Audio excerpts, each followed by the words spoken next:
வானொலி நேயர்களுக்கு வணக்கம். இன்றைய காலை நேர தலைப்பு செய்திகள்.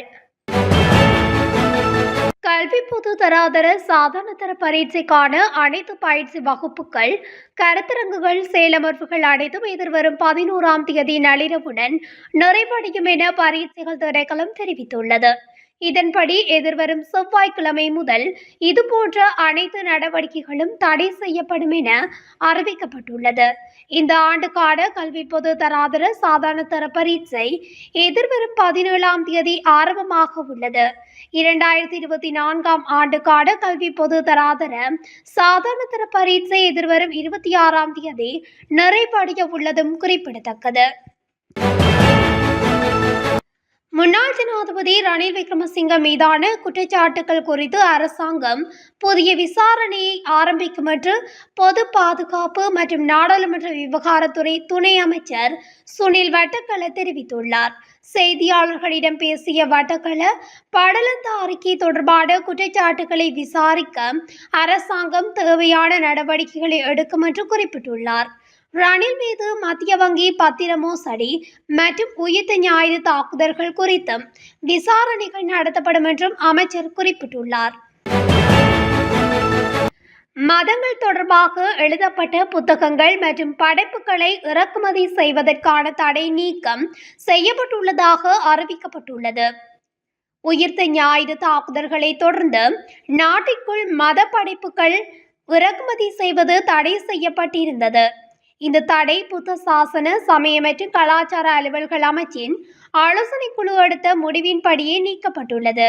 இதேவேளை பாதுகாப்பு அமைச்சகமும் இந்த தடையை நீக்குவதற்கு ஒப்புதல் அளித்ததாக பிரதி அமைச்சர் கமகேதர திசாநாயக்க குறிப்பிட்டுள்ளார்.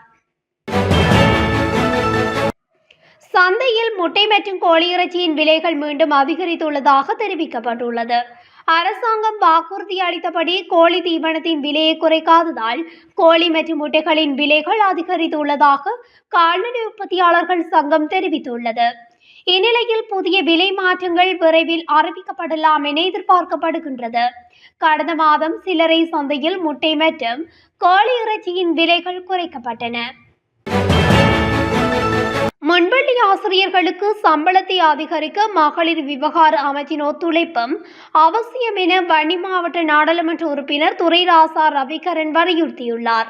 நாடாளுமன்றில் நேற்று இடம்பெற்ற 2025ஆம் ஆண்டிற்கான வரவு செலவு திட்ட மகளிர் மற்றும் சிறுவர் அலுவல்கள் அமைச்சின் மீதான குழுநிலை விவாதத்தில் கலந்து கொண்டு கருத்து தெரிவிக்கும் போதே அவர் இதனை தெரிவித்துள்ளார். முன்பள்ளிகளில் மிகவும் குறைந்த சம்பளத்தில் ஆசிரியர்களாக மகளிர்களே கடமையாற்றுகின்றார்கள். இந்த முன்பள்ளி ஆசிரியர்களின் ஊதிய பிரச்சினைக்கு தீர்வினை வழங்குவதற்கு மகளிர் விவகார அமைச்சரும் தம்மாலான ஒத்துழைப்புகளை வழங்க வேண்டும். முன்பள்ளி ஆசிரியர்களின் ஒப்பற்ற சேவைக்குரிய கொடுப்பனவு போதுமானதா சற்று எண்ணி பாருங்கள். இந்த விடயத்தில் அரசு கவனம் செலுத்த வேண்டும் என நாடாளுமன்ற உறுப்பினர் துரைராசா ரவிகரன் வலியுறுத்தியுள்ளார். பிடியாணை பிறப்பிக்கப்பட்டுள்ள முன்னாள் காவல்துறை மா அதிபர் தேசபந்து தென்னகோன் தொடர்ந்து நீதிமன்றத்தில் முன்னிலையாவதை தவிர்த்து வந்தால் சட்ட ரீதியாக அவரது சொத்துக்களை பறிமுதல் செய்ய நடவடிக்கை எடுக்கப்படும் என்று பொதுமக்கள் பாதுகாப்பு பிரதி அமைச்சர் சுனில் வட்டக்கல தெரிவித்துள்ளார்.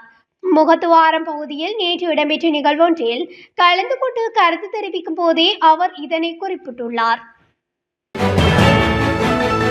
சட்டவிரோத மதுபான பயன்பாட்டை குறைக்கும் நோக்கில் குறைந்த விலையில் புதிய வகை மதுபானத்தை அறிமுகப்படுத்த திட்டமிட்டுள்ளதாக மதுவரி திணைக்களம் தெரிவித்துள்ளது.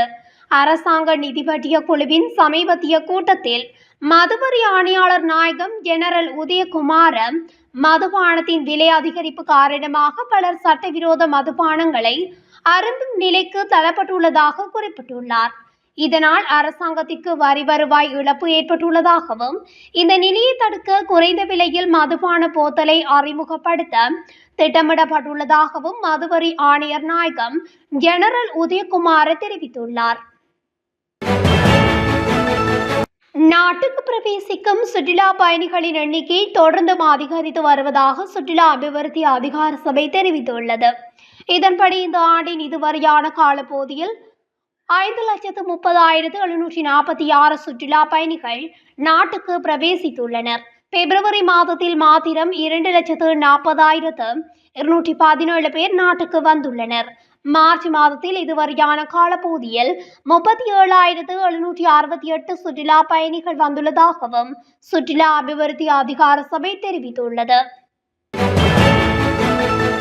காலி மாவட்டம் பெட்டிகள போலீஸ் பிரிவுக்குட்பட்ட கொடாமுன பகுதியில் உள்ள வீடொன்றுக்கு முன்பாக இரத்த காயங்களுடன் ஆணொருவர் சடலமாக மீட்கப்பட்டுள்ளார். கொடாமுன பகுதியில் உள்ள வீடொன்றுக்கு முன்பாக இரத்த காயங்களுடன் நபரொருவர் வீழ்ந்து கிடக்கின்றார் என்று பெட்டிகள போலீசாருக்கு தகவல் கிடைத்துள்ளது. சம்பவ இடத்துக்கு விரைந்த போலீசார் மேற்படி நபரை வைத்தியசாலைக்கு கொண்டு செல்லும் போது அவர் இடைவெளியிலே உயிரிழந்துள்ளார். உயிரிழந்தவர் பெட்டிகள கொடாமுன பகுதியைச் சேர்ந்த 52 வயதுடையவர் ஆவார். ரிப்பீட்டர் ரக துப்பாக்கி மற்றும் தோட்டாக்களை சட்டவிரோதமாக மறைத்து வைத்திருந்ததாக முன்னாள் கமாண்டோ வீரர் ஒருவர் கைது செய்யப்பட்டுள்ளார். காவல்துறையினரால் சந்தேக நபரிடம் நடத்தப்பட்ட விசாரணையின் பின்னர் குறித்த துப்பாக்கி கண்டுபிடிக்கப்பட்டுள்ளது. இதற்கு முன்னதாக சந்தேக நபர் போதைப்பொருள் வைத்திருந்த சம்பவம் தொடர்பாக கொழும்பு குற்றப்பிரிவினரால் கைது செய்யப்பட்டிருந்தார். பின்னர் அவரை விசாரித்த போது யாழில கொட்டுக்கொட பகுதியில் உள்ள அவரது வீட்டில் புதைத்து வைக்கப்பட்டிருந்த துப்பாக்கி மற்றும் தோட்டாக்கள் கண்டுபிடிக்கப்பட்டுள்ளன.